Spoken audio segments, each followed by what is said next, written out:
మీ వెనకాల కేటీఆర్ గారు ఉండి మీ భుజం పైన కొట్టిండు.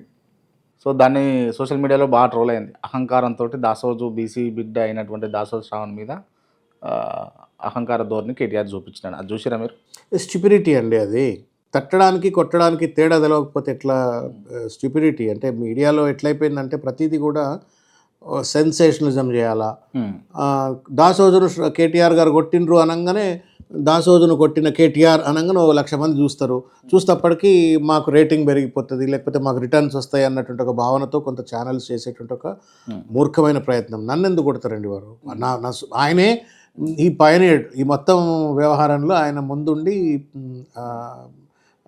కేసీఆర్ గారితో నడిపి మాట్లాడటంలో కానీ హరీష్ రావు గారు, కేటీఆర్ గారు వీళ్ళంతా మాట్లాడి చేసినారు, సంతోష్ గారు.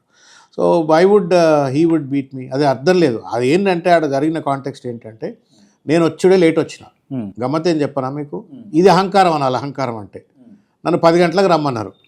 నేను 10 గంటలకు ఎమ్మెల్యేలు అందరూ వచ్చి కూర్చుంటాం, నేను కూడా వచ్చి కూర్చుంటా. యూ కమ్ బై 10 o'clock, మనం ఒక ½ hour అంతా చిట్ చాట్ చేద్దాము, డాక్యుమెంట్స్ అనేది రివ్యూ చేసుకుందాము, then we'll go and then file the nomination. This was what the agreement made. Okay. But దురదృష్టం ఏంటంటే నేను అంతకుముందు రోజు నైట్ లేట్గా నామినేషన్ వేయాలని తెలియడంతో డాక్యుమెంట్స్ అన్నీ లేవు. And I was doubly sure ఎవడెక్కడ స్క్రూటినీలో కొట్టేస్తారో ఏమో, కొట్టేయాలని కుట్రలు ఏమైనా చేస్తారో ఏమో అని చెప్పని నేను ఒక 4 చార్టర్డ్ అకౌంట్ ఒకటి తర్వాత ఒకళ్ళు చార్టర్డ్ అకౌంటెంట్తో రివ్యూ చేయించడం, అడ్వకేట్లతో రివ్యూ చేయించడము, so that there is no fault in the nomination paper.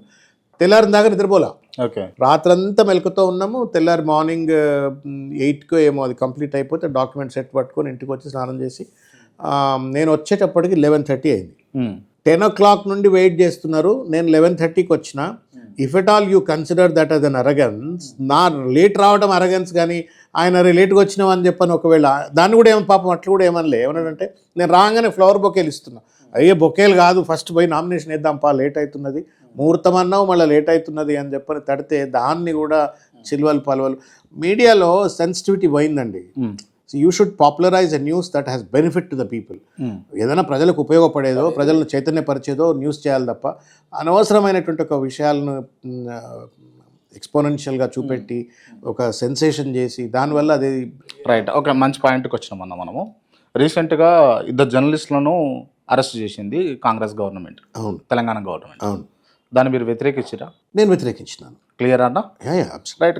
మరి వాళ్ళు చేసినటువంటి న్యూస్ ఏదైతే ఉందో అది సబబా కాదా? క్రాంతి గారు ఒక విషయం చెప్తాను మీకు నేను. This country is governed by the constitution. ఈ దేశంలో రాజ్యాంగం ఉంటుంది. భారత రాజ్యాంగానికి లోబడే, లేకపోతే ఇండియన్ పీనల్ కోడ్ లేకపోతే బిఎన్ఎస్ఎస్కు లోబడి మాత్రమే ఒకవేళ నిందారోపణలు ఎదుర్కొంటున్న వాళ్ళు ఎవరైనా ఉంటే వాళ్ళ పట్ల చట్టపరమైనట్టుగా చర్యలు తీసుకోవాలి.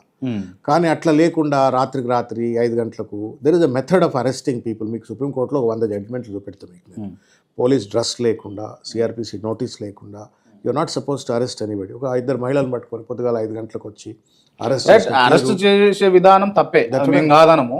కాకపోతే అరెస్ట్ చేసిన కారణము తప్ప రాంగ్, అది చెప్పండి. ఇప్పుడు ఒక విషయం క్రాంతి, కారణం తప్ప అంటే ఇప్పుడు వాళ్ళు చూపించిన తీరు ఏదైతే ఉన్నదో, forget about what Revanth Reddy deserves to be called as. Revanth రెడ్డిని ఏమనాలా అనటానికి, అనిపించుకోవడానికి అర్హుడు అనేటువంటి ఒక చర్చను పక్కకు పెడితే, ఐసోలేటెడ్గా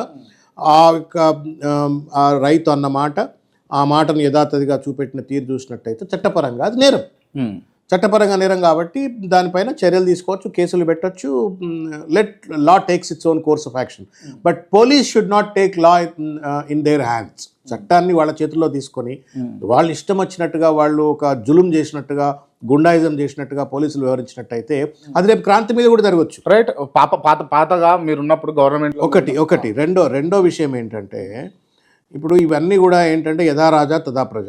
చట్టసభలో బట్టలిప్పి కొడతా అని చెప్పని ముఖ్యమంత్రి హోదాలో ఉండి మాట్లాడినప్పుడు ఒక పేద రైతు, కడుపెండిన రైతు, వాడికి చదువు లేదు, ఆయనకు చదువు లేదు, లేకపోతే ఇగ్నోరెంటు, ప్లస్ దానికి తోడు కడుపులో మంట, పంటలు ఎండిపోతున్నాయి, పంటకు సహాయం, పంటలు వేసుకోవడానికి సహాయం అందట్లేదు, ప్రభుత్వం నుంచి ఏ సహాయం అందనప్పుడు ఒకవేళ అక్కసుతో ప్రజలు మాట్లాడినప్పుడు that is not as crime as being a chief minister on the floor of the assembly చిల్లర మల్లరగా మాట్లాడి వాణ్ణి కొడతా వీణ్ణి కొడతా చీరుతా చింపుతా కొడతా అని మాట్లాడింది అది నేరమా?